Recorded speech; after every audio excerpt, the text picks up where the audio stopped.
I'm Beverly Anderson with TSD TV, here talking with Sheila Whalum about her new book, Why Love Doesn't Last. All right, Sheila, we're going to get right back into it because it's exciting. So we got to keep going. One chapter you mentioned is about the PDAs, the public displays of affection. Yes. Tell me about that. Talk about that in relationship. Well, that means that if you're in public and your husband wants to kiss you or touch you somewhere, don't be all crazy and you don't want him to touch you. Let him do it. You know, it's a wonderful thing for people to see. This is a beautiful relationship. This is a healthy relationship. I even have a T-shirt that I wear that's all bling bling. I love my husband.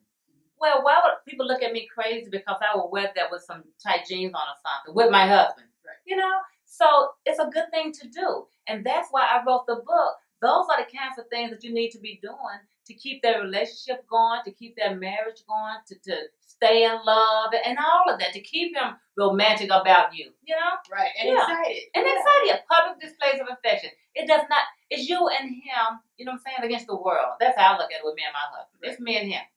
Yes, you don't care about others and what they say. Yeah, show me affection. Don't show me affection just in the house, right, behind closed doors. Right. Show the world that you love me. I show the world that I love my husband. He shows the world that he loves me. And it's always been like that. And I love that. One that was interesting also is, and you know, it was about pornography. Yes. And I do know some couples probably, you know, experience that together. Yes, right. I think that's exciting or enhancing the marriage. What are your views? And I know you did mention that in the book about will it enhance it, or do you think that's going to some kind of way destroy it? Well, I did research on that as well, and that is in the book, the chapter on that.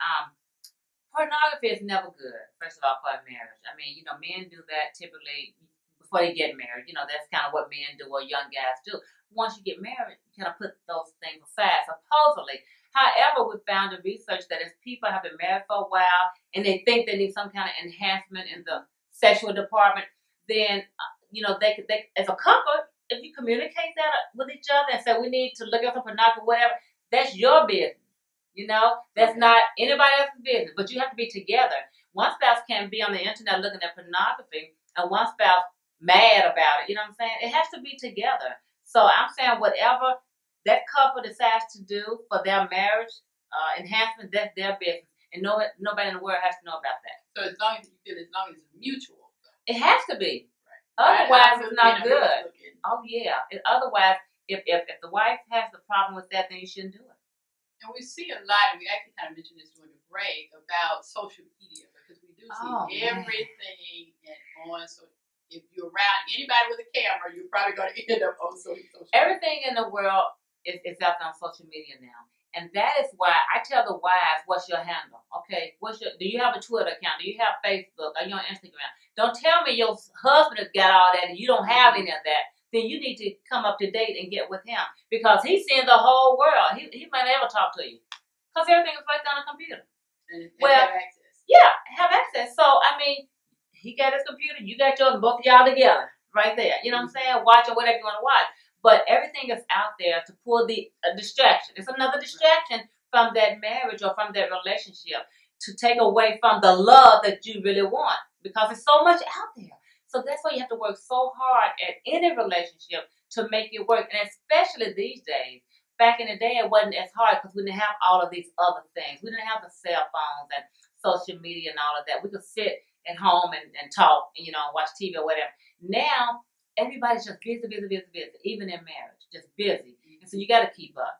The wives, you got to keep up. Now, for single ladies, though, who may, again, because I'm sure you hear it a lot, I hear that, oh, I want me a man, I want to be married, and, you know, and again, I'm not sure why. Yeah. You know, there may be different reasons, but for that young lady or that single lady who may be in an engagement, you know, how does you think she should move forward, even in addressing these type of things? Because there may be some things happening in the engagement. Right. Well, I'm glad you mentioned that. These days, young people are living together more so they can get married.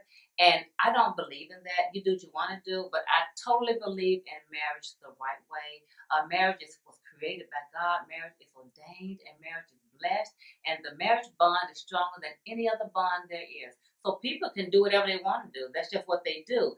But if you want the blessings of that marriage and to prosper in life and all these great things, then, and you have the opportunity to get married, get married. You know, research shows that people are now waiting until they're 35 and 40 to get married, when in the 80s it used to be in the 20s, you know, age 20. When you're young and excited and vibrant, you know, why wait so late? So if you have the opportunity to get married, do it, you know, if it's right. You know what I'm saying? Certainly if it's not right, you don't do that. But I highly recommend it because it's a beautiful life. And it is. And mine is wonderful. Yes, just absolutely. It should be. Absolutely. But we do have a copy of, we want to make sure that people see this, because by the time this airs, we know book signing has just passed, but we definitely want to know, how can people get a copy of this book? They can just go to my website, SheilaWhalum.com, www.SheilaWhalum.com. Order your book, and I will ship it out to you. They're going fast. Yes. Wonderful. So again, Ms. Sheila Whalum, Why Love Doesn't Last. Thank you so much. I appreciate it. It's been exciting. And again, this is Beverly Anderson with TSD TV.